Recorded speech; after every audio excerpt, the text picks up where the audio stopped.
Hello and welcome to Armor Sets. We're going to do armor sets and blueprints at the same time since they are directly connected to each other.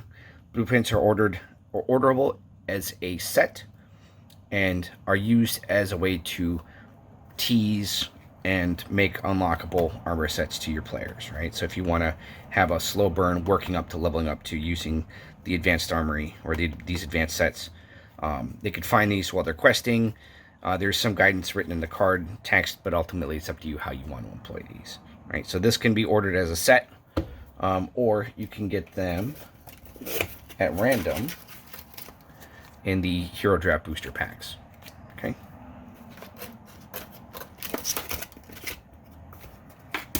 Okay, so armor set comes in a 90 card tarot format tuck box. Right? It's fully printed on all sides.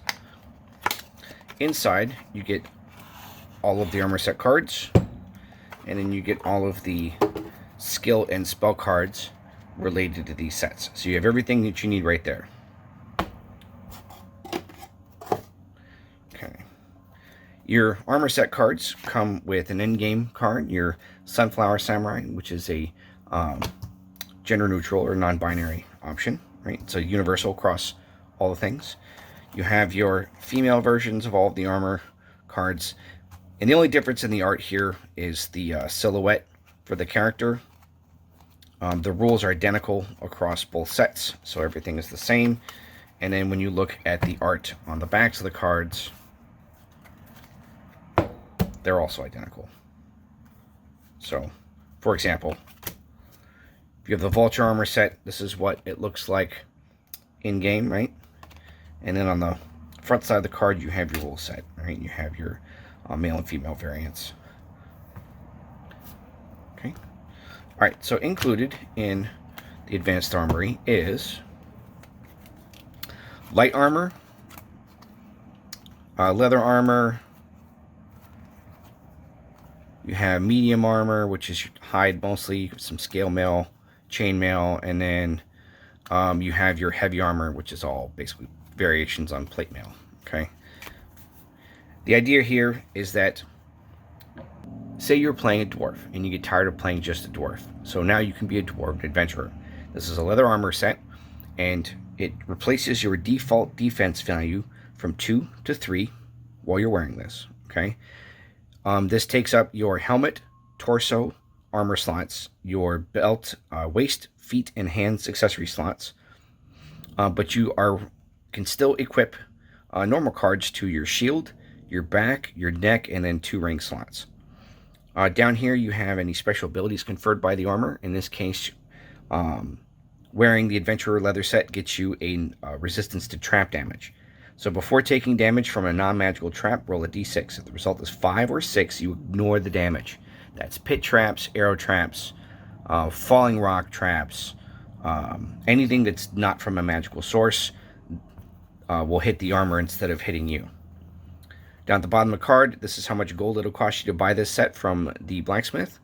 If there's any kind of movement penalty, which you'll see later on with heavy armor sets, okay, that value is listed here. And then over here is how many armor points that you get for wearing this set.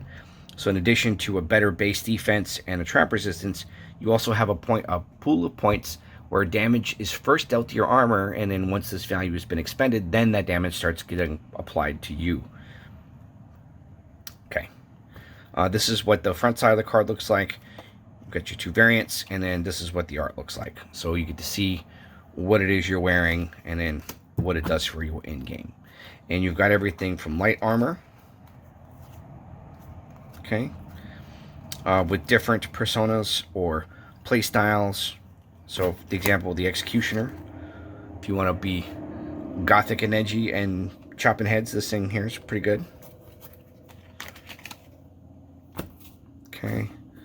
Bandit, Scoundrel, Assassin. And then you get into other things like the Privateer. If you want to be a pirate, you could be a pirate. Boom.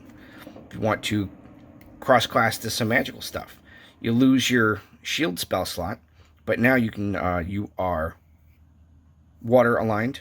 Okay. Your base defense is 4. You gain water spells, and then you gain an armor spell called the Kraken that goes specifically with being an Eldritch Cultist. Alright, you get into your medium armors. You got Hermit, Outrider, lets you get animal companions early.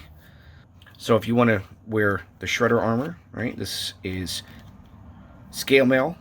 This will get you 4 defense default, and it gets you 3 offense default because it's bladed armor. So like if you ever get disarmed during the middle of a game, then you still got some decent damage you can do there. Also gets you trap resist. Okay. Soul Eater is another magic cross class. Lets you cast warlock spells. Gets you a decent trap resist. Right, and it's also very cool art.